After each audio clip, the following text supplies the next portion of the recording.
Aloha, good morning, and welcome to the Hawaii State Senate Committee on Commerce and Consumer Protection. I'm Senator Jared Kyoho-Kalole, Chair of the committee. I'm joined currently by the Vice Chair of the committee, Senator Carol Fukunaga. This meeting is being streamed live on YouTube.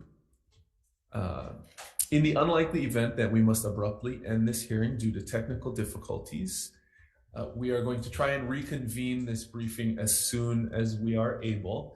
An archive of this briefing will be made available on the Hawaii State Senate YouTube page, and you can search for it through our Capitol website. The purpose of this briefing this morning is to provide a panel of presenters to brief the Senate committee on condo governance issues as we proceed through the legislature this year. As many of you who are here and are watching on YouTube are aware, there are a number of different legislative measures that the legislature will likely take up action on. And so this was a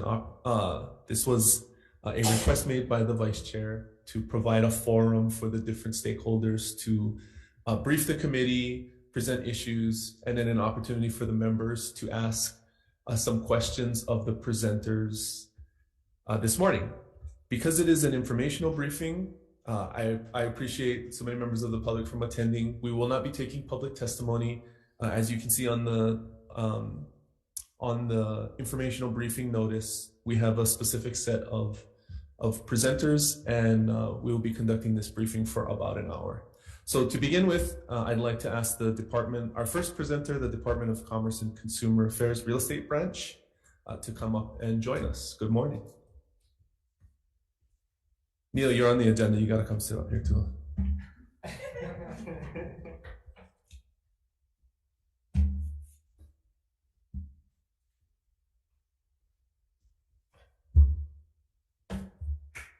Morning, Chair Kyoho-Kalole, Vice Chair Fukunaga, Keating Klein Hands, Senior Condominium Specialist with the Real Estate Commission. Thank you again, Vice Chair, for providing this informational briefing to provide information. We're joined today, in addition to Neil, we have our condominium specialists in the back, Benedine Stone and Dathan Choi, should the committee have any questions. We kind of provide the background of the Real Estate Commission as well as the legislative history to where we are today. The Real Estate Commission is split into two sections. The Real Estate section, which covers the licensing of real estate brokers, schools, but we're focused today on the condominium section. Primarily, the intent is for the registration of developers, public reports, and associations, and primarily education. So we are established to provide consumer protection through adequate disclosure to prospective purchasers and the education of condominium community stakeholders. And through doing that, we procure contracts with consultants to review project developers' public reports to ensure the adequate disclosures are being provided to the purchasers. We also maintain an electronic database available to the public for registered condominium associations, which includes general contact information of its managing agent, if one is contracted, fidelity and bond information, to name a few. Again, primarily our focus is on education and outreach. That is done by the Condominium Education Trust Fund, which is established HRS Section 514B-71. This requires the Commission to use the funds to promote education and research in the field of condominium management and project registration. Current educational outreach efforts include drafting and providing brochures, bulletins. We attend various expos and conferences when asked to provide presentations. Our most recent presentation was for the Hawaii State Bar Association last October. We also have a playlist of 15 YouTube videos titled the Hawaii Condo Living Guide to briefly go through the basics of condominium government. One outreach issue we previously had was getting this information out to the neighbor islands. In response, the Commission procured for webinars and virtual condoramas to cover a wide range of topics for unit owners, board members, and industry professionals.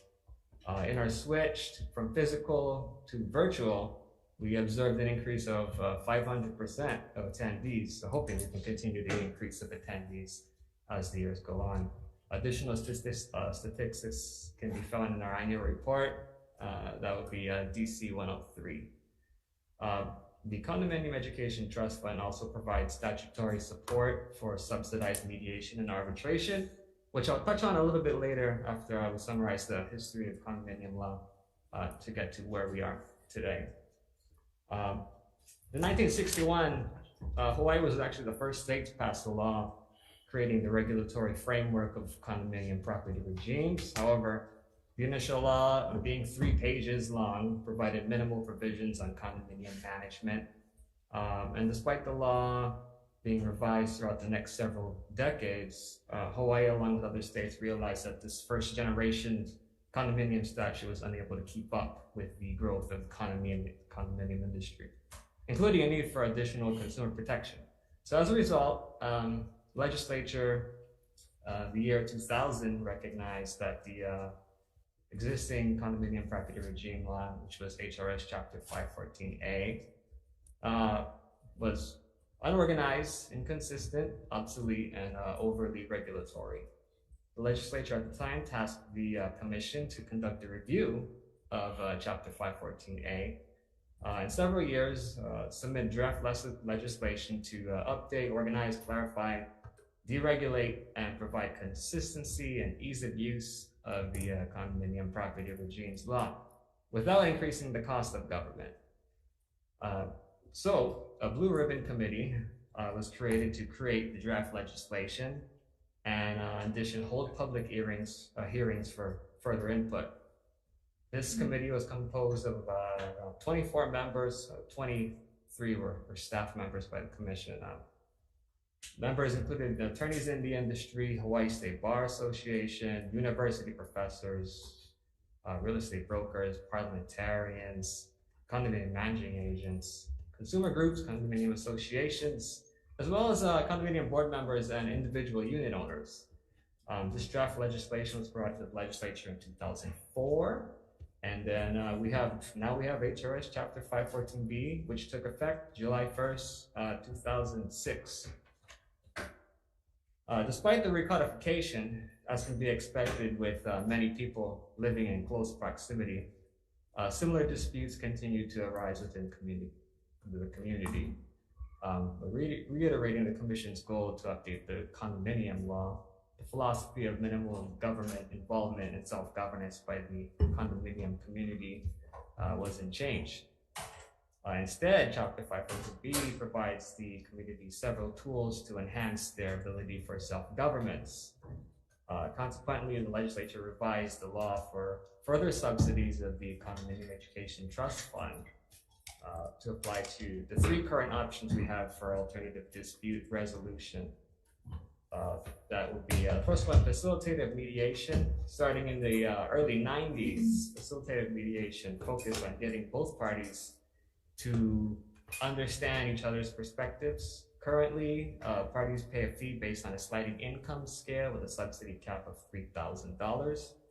Second one, evaluative mediation. July 1st, 2015, evaluative mediation was established, which involves mediators experienced in condominium law, usually often retired judges or attorneys, the ability to render a decision as to which party would more likely to prevail in arbitration or litigation. Currently, parties pay $375 for this mediation with a subsidy cap of $3,000. Finally, we have arbitration. Again, it's a more formal method of a dispute resolution where the neutral arbitrator has the authority to render a decision and an arbitration award. Act 196 SLH 2018 authorized the Condominium Education Trust Fund to subsidize arbitration. For this, parties pay $175 with a subsidy cap of $6,000. Another option established by 164, this is Session Laws Hawaii 2004 during the recodification. There was condominium dispute resolution pilot program, nicknamed the Condo Court, to provide a state-administered alternative dispute resolution. This condo court was administered by the Office of Administrative Hearings by the Department of Commerce and Consumer Affairs. But after 19 hearings, the condo court was allowed to sunset on June 30, 2011, in order to allow the development of alternative dispute resolution, in this case, evaluative mediation. Current statistics: the Commission maintains 9 contracts with mediation providers. In brief, in 2022, we had 66 mediations and arbitrations administered. Again, further statistics are included in our annual report, DC 103.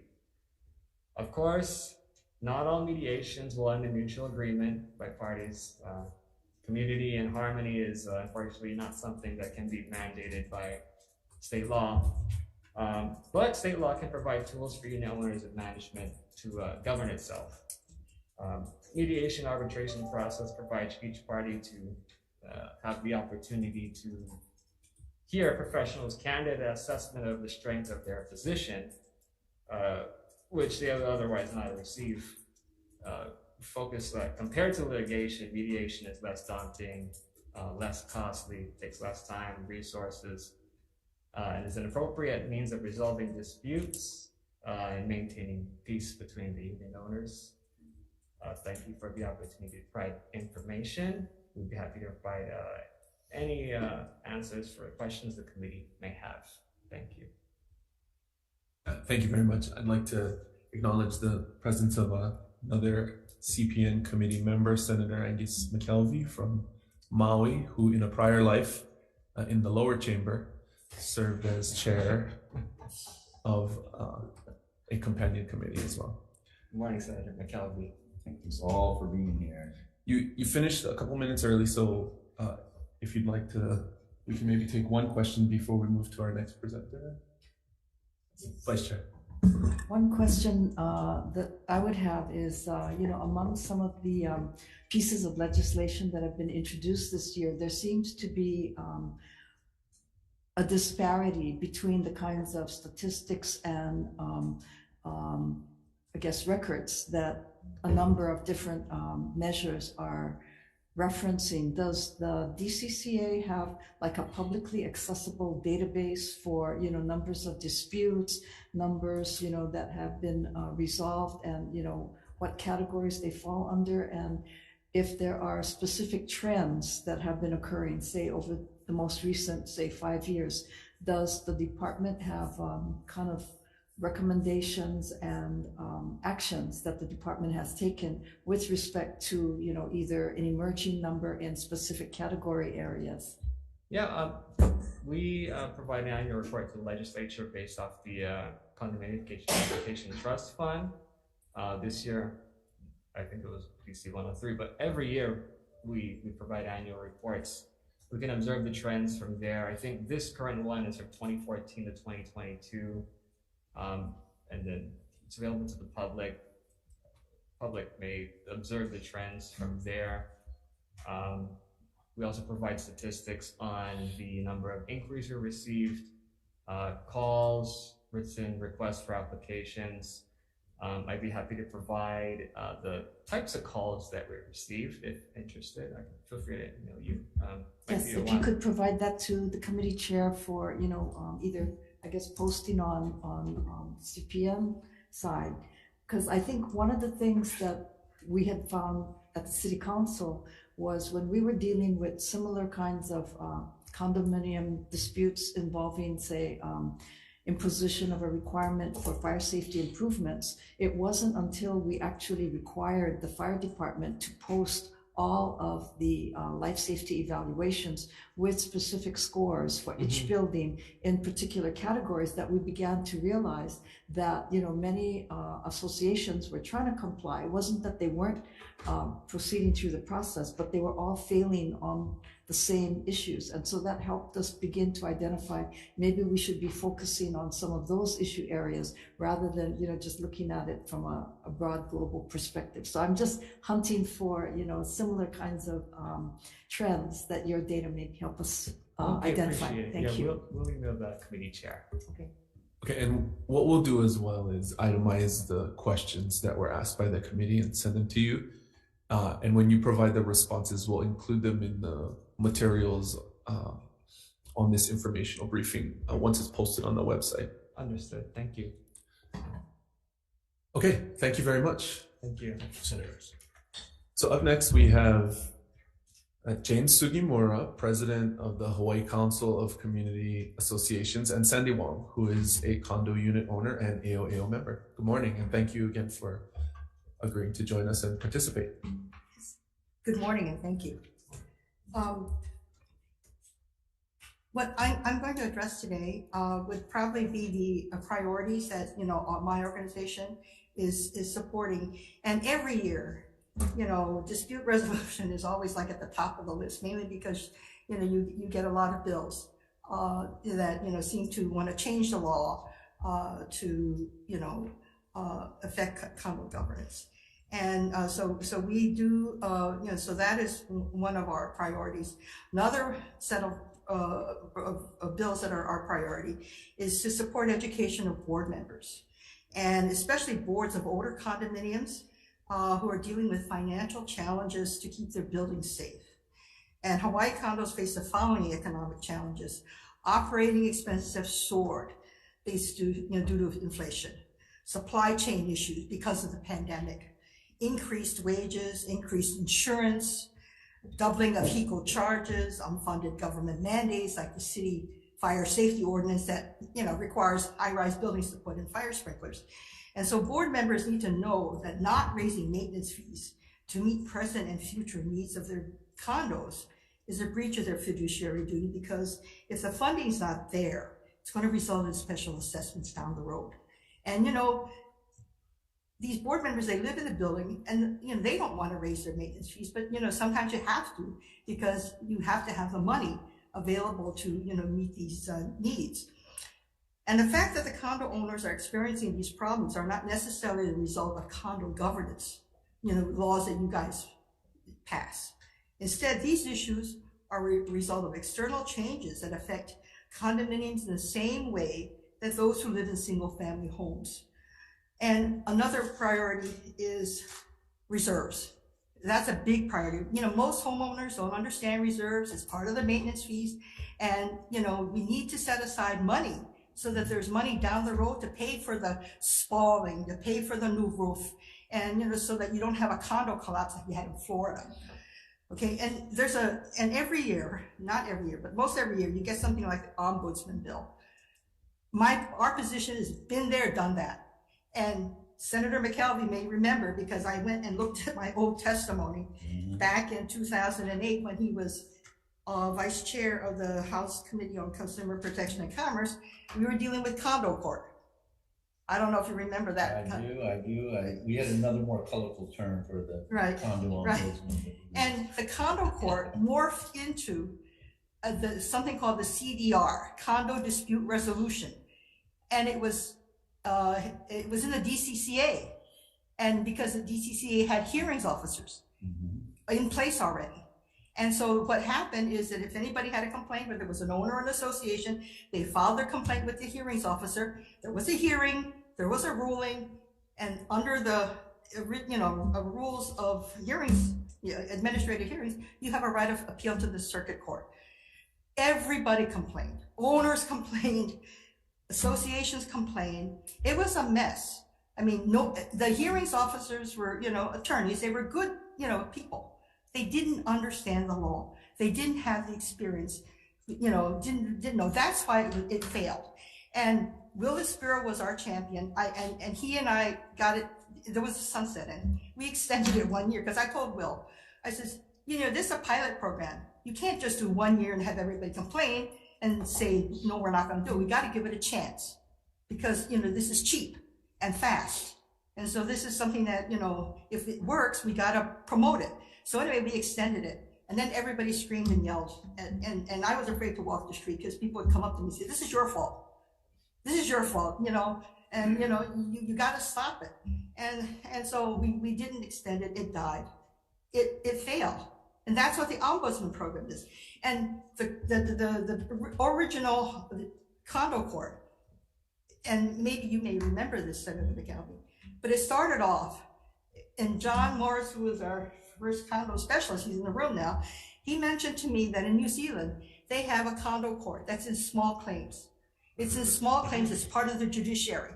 And in Hawaii, there'd be no right of appeal. So and that was part of the problem with the DCCA condo court. They got appealed to the circuit court, and you start all over again. And if you're an owner, you have to go and get an attorney, because now you're in the circuit court, right?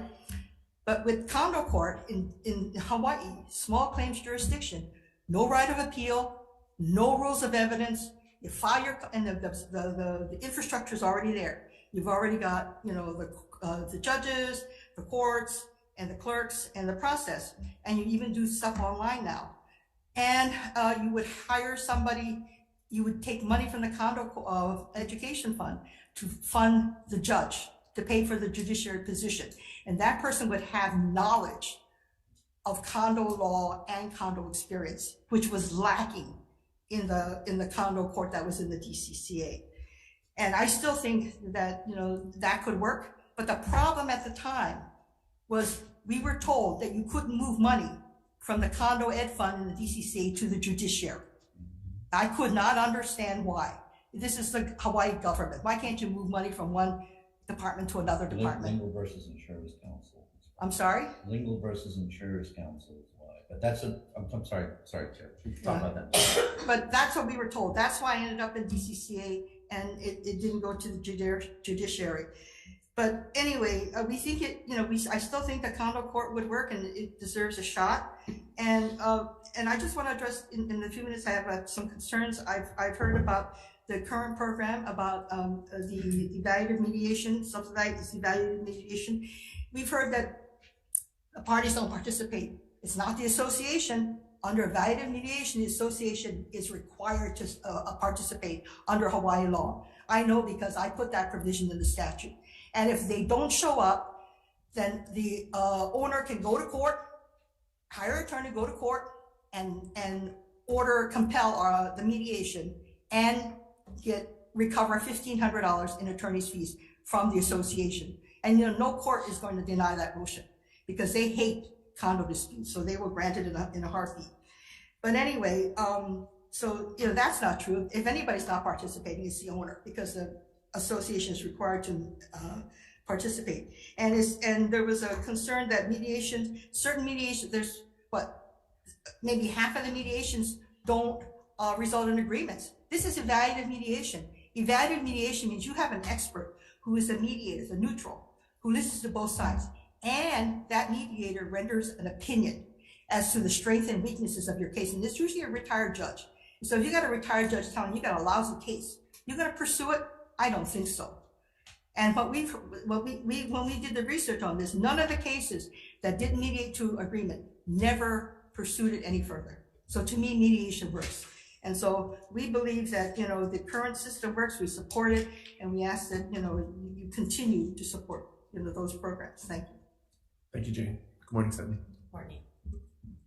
Good morning, Chair, Vice Chair, and Senator McKelvey. My name is Sandy Wong.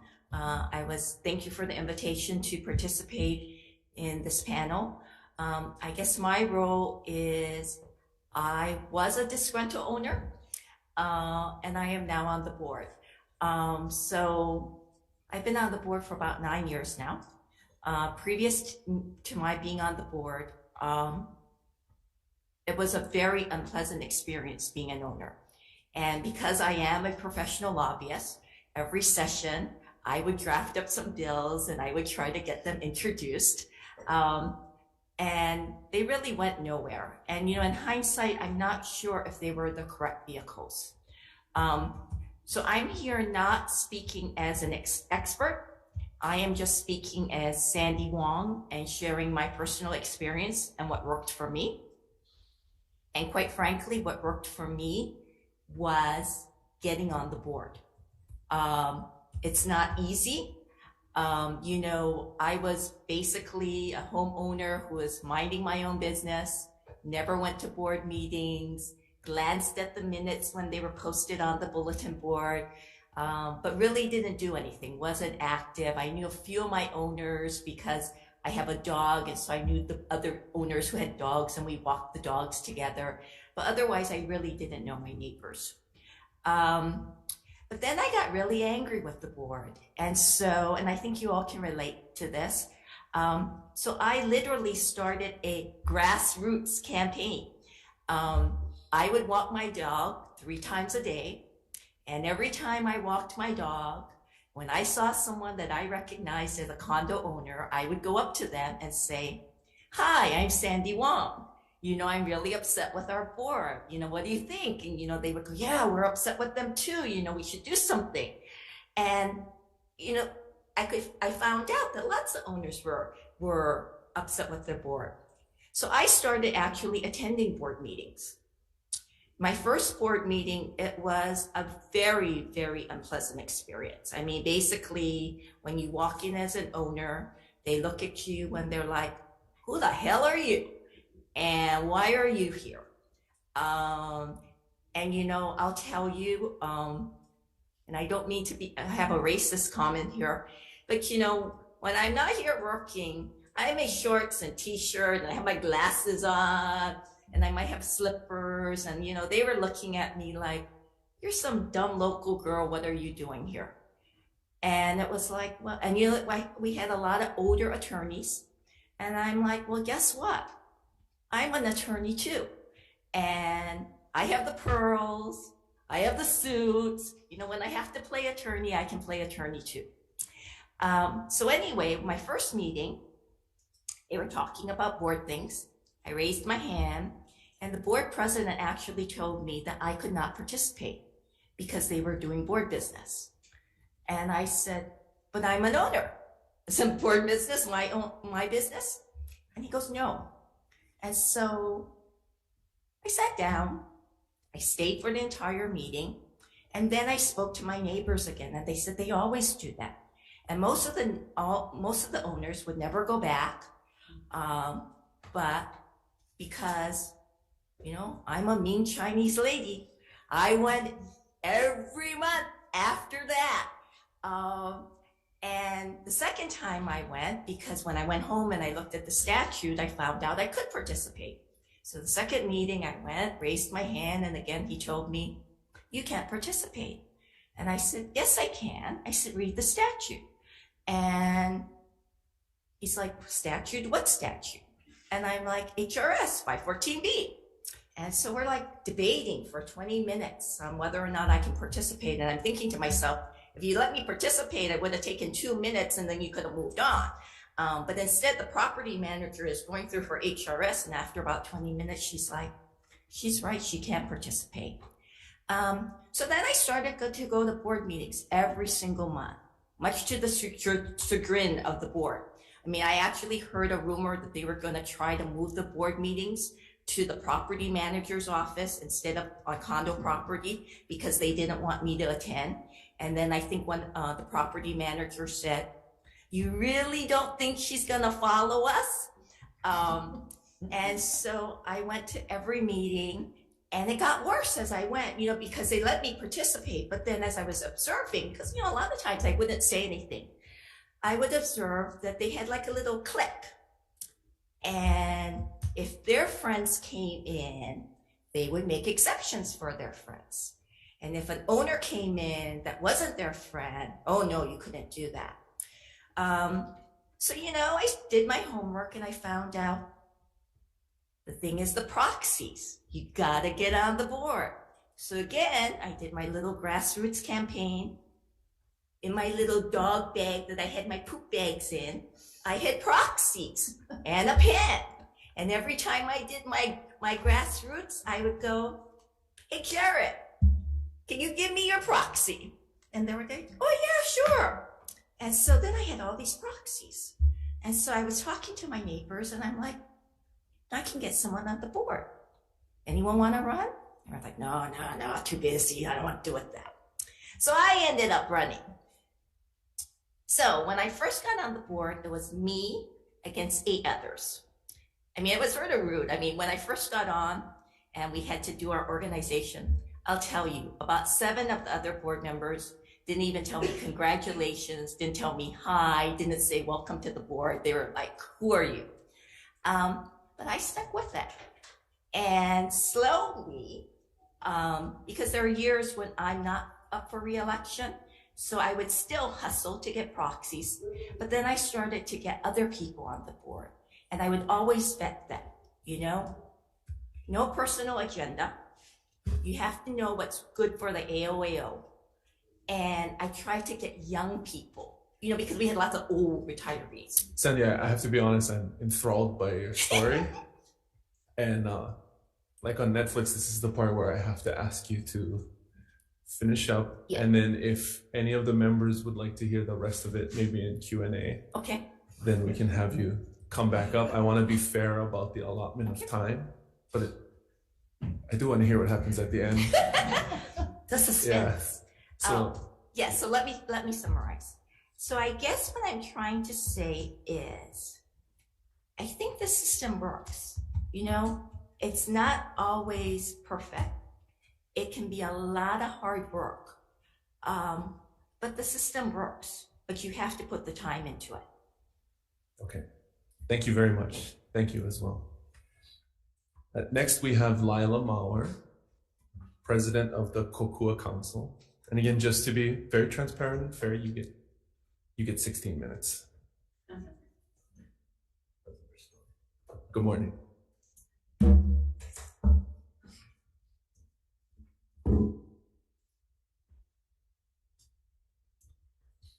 Aloha, Chair, Vice Chair, Senator McKelvey, who I'm used to calling Representative McKelvey. Not anymore. Yeah. I know, what a switch.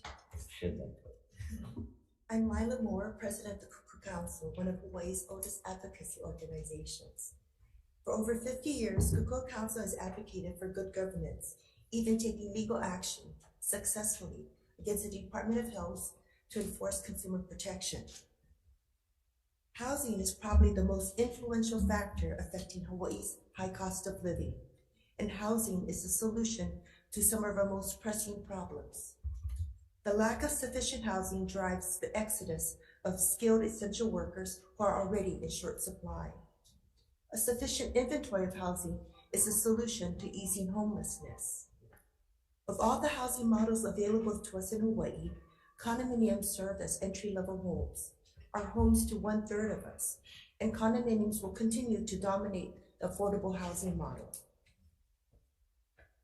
Kokua Council has introduced proposals regarding condominium governance because of pervasive problems and concerns that have plagued these communities since at least 1989, when the Legislative Reference Bureau produced a study on condo governance, and 1991, when the Real Estate Commission studied condo dispute resolutions. Since those studies, little has improved in condo governance, while our buildings have aged and deteriorated, and now these problems have reached critical mass. Each association board is a consolidation of the 3 branches of government, with no checks and balances against a centralized power, enabling some boards to be authoritarian rather than representative, tyrannical rather than just. It would be extremely naive to think that the corruption and abuses of power, like that which has been repeatedly exposed by the local press, does not exist in condo association governments. The unchecked power of boards against rentable owners is substantiated by reports from the insurance industry that nationally, Hawaii has the most D&O insurance claims and among the highest insurance settlements, despite only having a fraction of homeowners associations like that in Florida, California, and New York. This reflects a greatly disproportionate degree of malfeasance and infidelity to fiduciary duties, despite our state's comparatively minute population. Although some acts are pure ineptness, other acts are intentional and take advantage of the trust and naivety of our community. For instance, the leaders of 2 association management companies, including one who served as a DCCA real estate commissioner, were convicted of separate acts of theft of association funds. The vast majority of Hawaii's condo associations are underfunded, some severely, despite the law, and condo owners are obligated to pay thousands, sometimes tens of thousands of dollars to fund their association's needed maintenance. but money is finite for most of us. And many associations and owners are reaching their breaking points. Owners like myself have been sounding an alarm for years, but lawmakers and policymakers have largely ignored these problems, pacified by the claims of the condo trade industry that there are only a handful of disgruntled owner and rare, malfeasant, dysfunctional boards. Because the government did not act to help us, the private sector reacted adversely. Financial institutions have tightened lending, and insurance companies are showing reluctance to service the condominium sector. We hope that your committee will have our best interests in mind, and we hope that the DCCA truly exists to protect consumers. However, good intentions alone do not rein in poor association governance, mismanagement, and malfeasance, and good intentions alone do not protect homeowners. According to the DCCA records, since March 2016, condo owners have initiated nearly 80% of the Condo Education Trust Fund subsidized mediation cases. These disputes about mismanagement, negligence, deferred maintenance, the disparate application of laws or rules, the inability to access detailed, accurate information or documentation, and acts of retaliation or retribution by the parties in questions. These disputes should not bankrupt owners, many of whom are whistleblowers or witnesses to mal and misfeasance. The cost of mediation or arbitration, even when subsidized, is beyond the means of many condo owners already burdened with increased insurance costs, increased maintenance fees, increased property taxes, and special assessments. And if a condo owner is able to fund mediation, then by statute, when mediation fails, the condo association may proceed with collection of all amounts due from the owner for attorney's fees or any other charges that are not imposed on all unit owners as a common expense. This statute disincentivizes associations, their boards, their agents, and attorneys to work towards a resolution. This also clarifies why 3 out of every 5 subsidized mediation cases were unresolved. True change, not good intentions, not promises, true change is necessary for condo associations and their owners to move safely and successfully into the future. This year, COCOA Council created proposals for an Ombudsman's Office to provide an expeditious, efficient, inexpensive means of alternative dispute resolution where attorneys are unnecessary, no longer being an owner's only recourse to assert or defend their rights. Foreseeably, attorneys, many of whom lobby at the legislature, are opposed to an ombudsman's office. We estimated the cost of an ombudsman's office to be no more than $1.04 per month per owner, minute compared to the owner's cost of mediation, which starts at $375 and then rapidly escalates as legal representation is utilized. $1.04 per month per owner is microscopic compared to the cost of arbitration, which can be just as expensive as litigation. The Ombudsman's Office proposals were triple referrals in the House that died. We request your committee's help to create more efficient, effective, and less costly dispute resolution alternatives to what we currently have. As good governance advocates, COCOA Council believes that the healthy future of any organization depends on its members' rights to scrutinize its actions and its records. COCOA Council requests a hearing for Senate Bill 1201, the creation of a statewide database of condominium documents to protect and promote transparency, to encourage and assure integrity, to keep condo owners informed at minimal cost, to enhance condo governance by modernizing into the digital world. Currently, most associations that have 6 or more units must register biannually with the DCCA. There is a DCCA association registration website that already exists with a few uploaded documents. So documents that are more integral to good governance and consumer protection and demonstrates compliance with laws should be uploaded to that site. The website, like it is now, should be searchable and publicly accessible.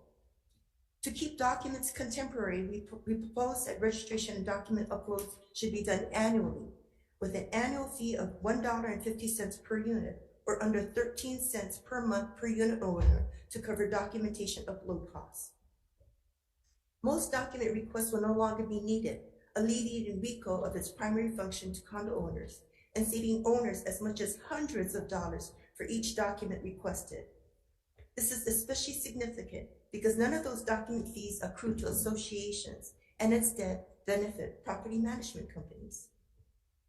If an owner requests document copies, the proposal eliminates the need for an owner's affidavit, which can cost as much as $25 per notarized signature, and replaces that unnecessary hurdle with a simple written certification by the owner.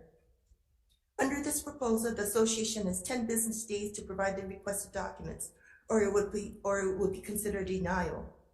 And if an owner takes action to compel inspection of those documents, the owner is entitled to recover attorney's fees and costs from the association. Additionally, any false entry on the records of the association will be considered forgery in the third degree. This proposal also intends to prevent the devastating impact of enabling buyers with modest incomes to buy into a condo association that may be on the brink of disaster. After the acquisition of a home, many buyers have little disposable income to spend on huge special assessments, on extended loan repayment plans, or sometimes both, while under the threat of liens and possible foreclosure. Condo owners can become trapped by circumstances beyond their control and penalized for years of association board dysfunction and misfeasance which occurred before their ownership.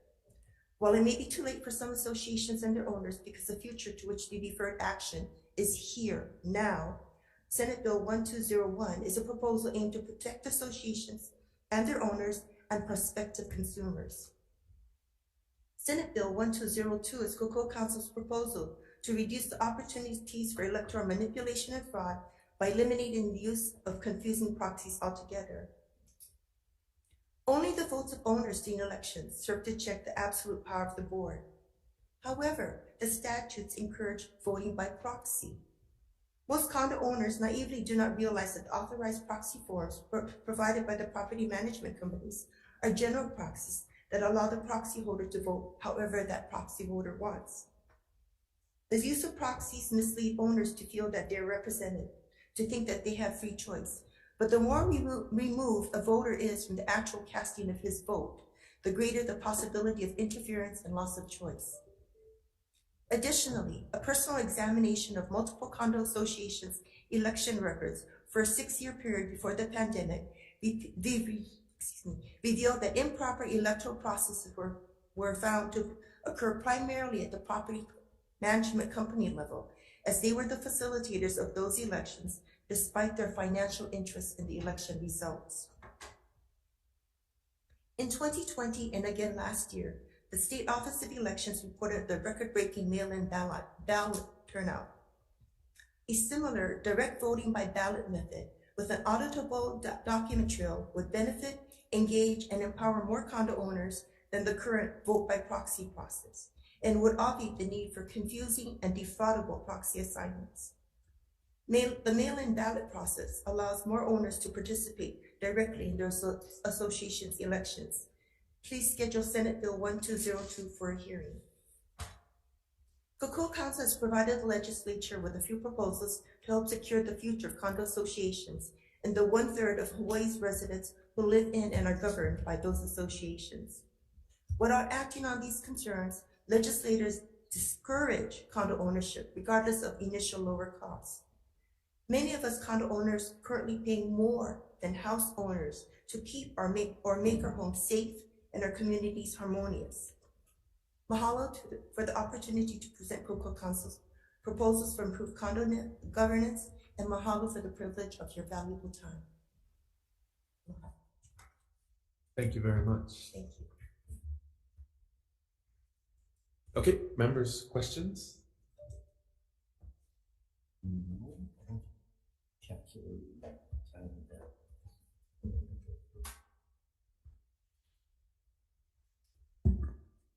I guess one set of questions. I'm not sure who to address the question to, but I do know that all of the committee members have received some statistical information from Cocoa Council.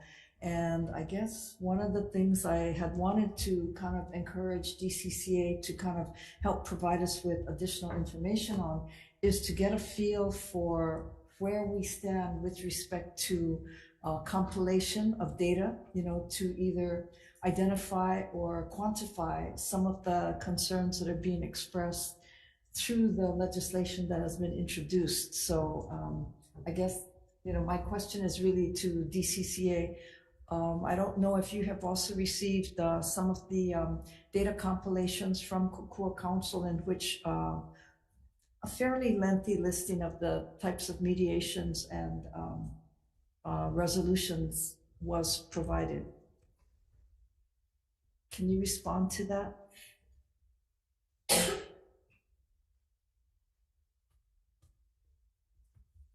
Hi, Vice Chair. Keating Kleinhans again. No, we'd be happy to provide the statistical information. Again, I think that was part of the previous question. For the past year, we would be happy to provide the topics of calls and divided, as well as clarify some of the written requests and applications, walk-ins for the year. And we'd be happy to provide previous years as well. Thank you. You're welcome. Just to follow up on that, can you help us understand I think Ms. Moore at one point said, and it is referenced in the information that she provided, that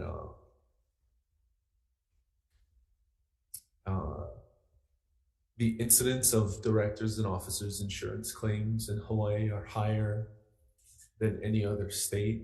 Do you have any information to validate that? And from the DCCA's perspective, is there some sort of explanation? We don't collect the information on insurance, but I can try and discuss with the insurance division and the insurance commissioner to see if they have that information. I'm not sure though. Maybe as a follow-up to that question, I believe that a number of the insurance entities have recently, I guess as recently as this year, have shared that within Hawaii, the number of D&O claims is fairly high. And during a recent legislative reception, one of the larger insurance providers did state, that many of them are considering leaving the condo property insurance arena, which, would be a major concern from, I guess, many different sectors. So perhaps if your department could also survey some of the insurance carriers, because it seems to be a fairly commonly held perspective. Thank you. Okay, yeah, we'll be happy to survey the data and report it back to the committee. I'm sorry to be a little bit all over the map with you on this. No worries. Because there was a lot of testifiers coming and going. Real quick, I guess the first one, the idea of Kokua Council to have a central repository where condo documents could be, where obviously there are right of contract privacy issues insofar perhaps it's the public disclosure of them, but couldn't there be a repository for condo docs so that owners of a particular association could get the information that may not be given to them by a condo board or a management company? Yeah, actually, we do have some notes on the bill. And then one of them was about the uploading of contract information on whether if it was privacy information that would violate the Privacy Act by the feds. I'm sorry, let me pull it up real quick.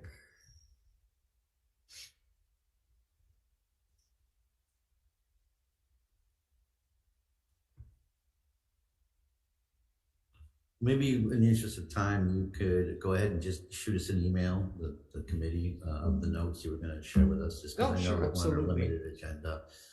But yeah, to get your feedback on that would be really, really good. And obviously, if an ombudsman were the entity, I think that's what the attraction to an ombudsman keeps coming back up, is you would have this entity, singular office that could do several things, including this.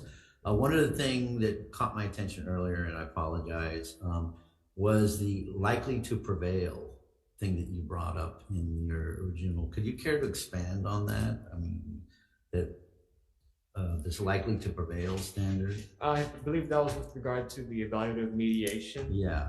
So after the mediation, you consider both sides, and then kind of give their opinion on if it were to go to arbitration or court, whose argument would be likely to prevail in that sort of sense. Yeah, it's a little bit. I'm not You're sure if refreshing my memory now. I'm taking a big walk down memory lane now. That was actually a troubling thing when that got passed as likely to prevail standard. So hopefully that's something the committee can revisit again down the road. And then finally, I'm just going to throw this out there because we've heard a lot about insurance, not only in the liability to which the vice chair brought up in that area, but insurance in general. I was, during our multitasking during the presentation, looking up what other states are doing insofar as group captives are concerned. Has there been any discussion about the associations trying to form or engage the services as they are in Connecticut? They actually have a bill moving right now to use the group captive model as a way to provide a type of vehicle for insurers, not only to provide coverage in the marketplace, but also to provide terms that are more equitable to the condo associations. And maybe you could look at Connecticut's bill. And I was doing quick homework, like, okay, is that a permissible group captive use under our captive laws in Hawaii? Could the associations themselves form such a group captive or not? Could they reach out to the Connecticut group captive insofar as maybe there's an existing group captive entity that could be stood up here? So anyway, if you could help me do some research on that and give us and the committee some feedback on it, maybe that's something that's worth exploring. So, absolutely. thank you, Chair, for allowing me to ride down the old memory lane here. You're welcome. Any other questions? Okay. I think, Ms. Sugimori, you had a response, I think, to that question. So why don't I ask you the follow-up question? Thank you. Thank you. From your perspective, can you specifically address this insurance issue? Yes. As I mentioned, one of the bills that are pending is educational boards. And that would be one of the issues, is that they got to start talking to their owners to avoid these disputes, because even if you don't go to litigation, a claim for mediation, a claim for arbitration triggers the claim under insurance. And that's what the D&O people look at, you know, the D&O carriers, right? So it's not that you file a lawsuit that becomes a claim. It's if you file a mediation. In fact, if you get nasty letters from an owner, if you get 10 of them and the insurance company finds out, you know, and you know, so they need to, you know, so that's one of the reasons why you have to educate your board, that a lot of boards don't even know that there's this insurance problem. And, you know, like my board, we have never had a claim, but our D&O goes up because we're in the same pool. Do you know what I mean? And when we had this discussion, I remember at an annual meeting, my board is saying, well, how come our insurance goes up? I says, because we're in a pool. And, you know, and if you have, we're in the same risk pool. So if you have you look at all the associations across the state of Hawaii and all these claims are being made, then everybody gets dinged. The insurance rates go up for all the associations, whether you ever have a claim or not. So yes, we are very concerned. That's why, you know, we're supporting, you know, we would like this bill, you know, to educate owners to move forward so that board members are educated and they're told, you know, you guys, you know, can control this. If an owner comes to the meeting, you got to talk to them. They grumble, you got to listen, you know, because if you don't, they're going to end up making claims, and the claims are going to go against your insurance. And, you know, that's what's creating this problem. Quick question. And, you know, on the issue of, you don't need a bill for that, do you? I mean, condo education, couldn't that be carried out right now programmatically to the DCCA? no, with there's the board? there's no way you can require them to do it. They're board members are volunteers, Well, unpaid isn't the volunteers. incentive, like, if you don't take advantage of this education program that DCCA is hosting and promoting, that your D&O? Would you know a lot of board members don't even know? A lot of they don't know the business judgment rule. If you ask, I think if you took the condo board members, put them all in a room and said, do you know what the business judgment rule is? Raise your hand. And that's in this statute.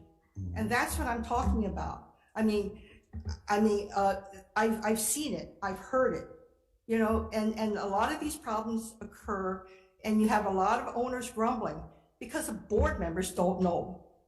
And as when I was talking to Sue Savio about this, she's our, you know, she insures a lot of, you know, condo boards, and she says, yeah, she's very much in support of that bill because board members make stupid decisions because they don't know, and they're not required, you know, to, you know, go to these education classes. And, you know, CAI and my organization, we have lots of seminars. Those guys know.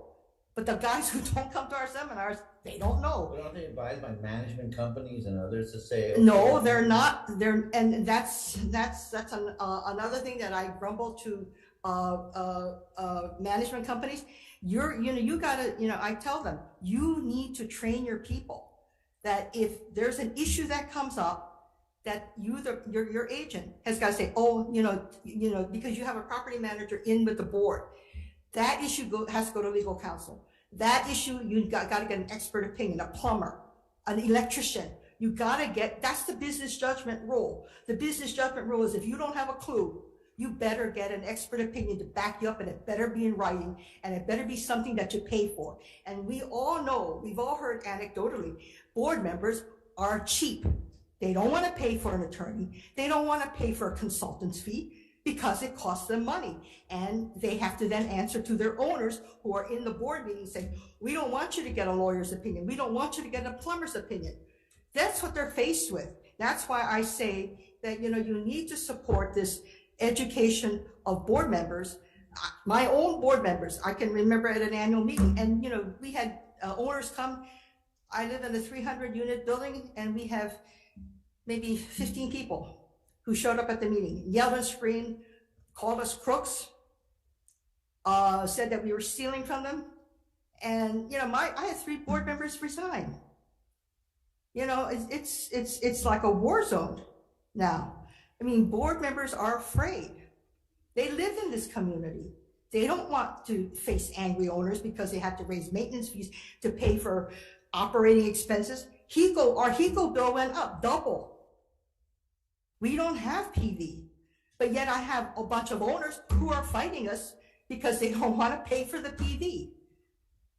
You know, it's you know, this is why I think you know, and board members have to know that they have to make hard decisions that mean that they may have to raise the maintenance fees, because you got to pay for these repairs.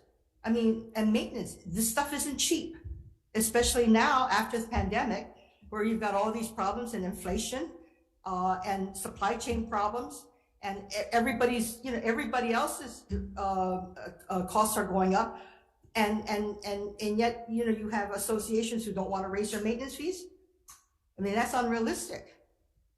And so that's why, you know, I urge the legislature, you know, to, you know, move forward with the education bill, because we need to have some type of requirement. And Roz Baker beat me up for many years. She wanted education certification of board members because she says she's tired of dealing with these complaints from owners, because you have boards who don't have a clue. They don't know the law. They don't read their governing documents, you know, which they should. If they're going to serve on the board, they should read their governing documents. They should, I mean, not memorize it, but they should use it as a resource. Voters should do their research, but they don't, and they vote accordingly. I mean, you can't legislate active behavior and due diligence. But I think you can require, because I Roz on the way. And no, I spoke to Roz prior to this session. I said, I said, Roz, I finally come to see the light. I know why you beat us up all those years. And I'm going to support a bill for education like you always asked for. Well, thank you, Jane. That's now archived on YouTube forever for her to go back and view whenever she wants to. Yeah. And we have we're right at the end of our briefing. Can I just make one more comment? You have 30 seconds. Okay. Condo docs. All owners get condo docs when they buy into the building, so they should have copies of it. And condo docs, and most property managers have websites for their associations.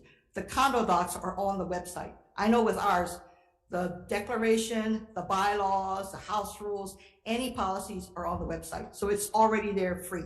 Thank you very much. Thank you. So thank you again, Ms. Sugimura, Ms. Wong, Ms. Mauer, and also our friends from the DCCA for joining us today. Thank you all for being here.